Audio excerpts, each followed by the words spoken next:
The American Seafoods Company, an iconic cornerstone of American culture since its founding by a Norwegian billionaire all the way back in 1988. But as one of the largest and most prominent seafood importers in the world, you wouldn't expect their practices to be so fishy.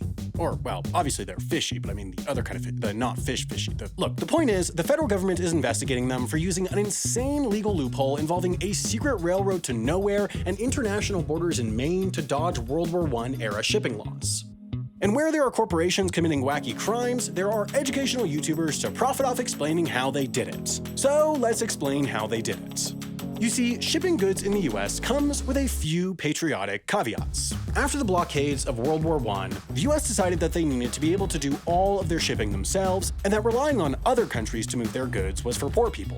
So, in 1920, they passed the Merchant Marine Act, better known for its infamous subsection, the Jones Act.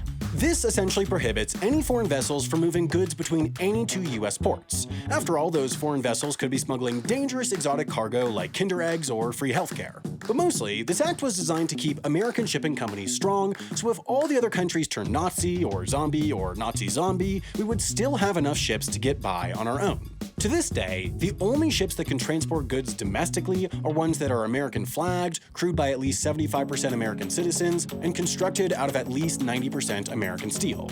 Under a similar law, the same restrictions apply to transporting America's most precious cargo.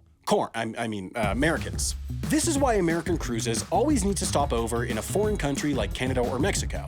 Since cruise ships are generally only constructed in Germany, Finland, France, or Italy, they can't qualify as American vessels and therefore can't legally transport people exclusively between US ports. There's only one exception, the Pride of America, which was constructed to serve the Hawaiian Islands since there are no foreign ports nearby. And before you tell me I already made a video about that was in the before times. As far as I'm concerned, the pandemic wiped the slate clean. Those videos don't count anymore. I hope you're all excited for my next topic, why photos of the Eiffel Tower at night are illegal, which we project will get 10 million views. Now, as you might imagine, these sorts of laws make shipping things between US ports more expensive, since American shipping companies, who don't have to compete with foreign alternatives, are subject to all sorts of stringent labor laws like you have to pay your workers $7.25 an hour, and slavery is mostly illegal. Naturally, any business guy that's read The Art of Being an Evil Business Guy would know to start looking for a loophole, and in 2012, the American Seafoods Company finally found one. It has to do with a part of the Jones Act called the Third Proviso, which essentially creates an exception, meaning the act doesn't apply, to any goods that have spent any part of their journey on a Canadian rail line. With this knowledge, a lot of companies would just try to find a practical way to incorporate a Canadian rail journey into their supply chain, but apparently that wasn't cunning enough for the American Seafoods Company. You see, the American Seafoods Company doesn't do things the easy way. They do things the American Seafoods Company way. So, instead, they invented the following scheme to move their fish from Alaska to Maine. Step 1.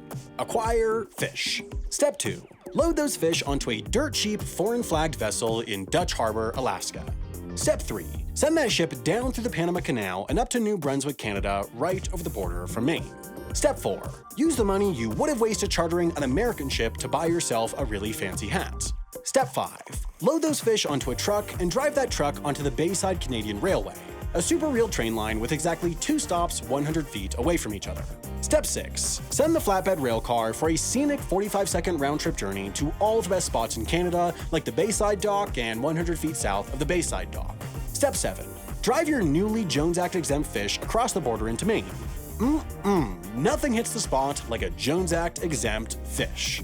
And that's about it. Obviously, this plan was stupid because the government caught on in record time. It only took them 9 years. Now the American Seafoods Company and their partners are potentially on the hook for $350 million in fines, since the Third Proviso requires the railway to be officially recognized by the US Surface Transportation Board, and, shockingly, the company did not properly register their scam with the government. But you know what's also a scam? Every single streaming site except for CuriosityStream and Nebula. That's because at curiositystream.com/HAI, it's just $15 a year for an entire year of access to both CuriosityStream and Nebula.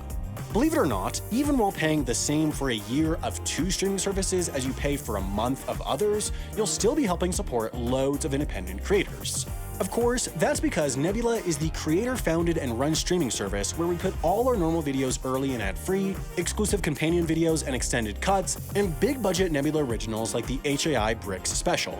Meanwhile, CuriosityStream is home to a huge catalog of top-notch nonfiction shows and documentaries, including the unexpectedly captivating documentary about Mr. Beast. Once again, you can get both these sites for less than $15 a year by clicking the button on screen or by heading to curiositystream.com/HAI, so head over there and get the best deal in streaming today.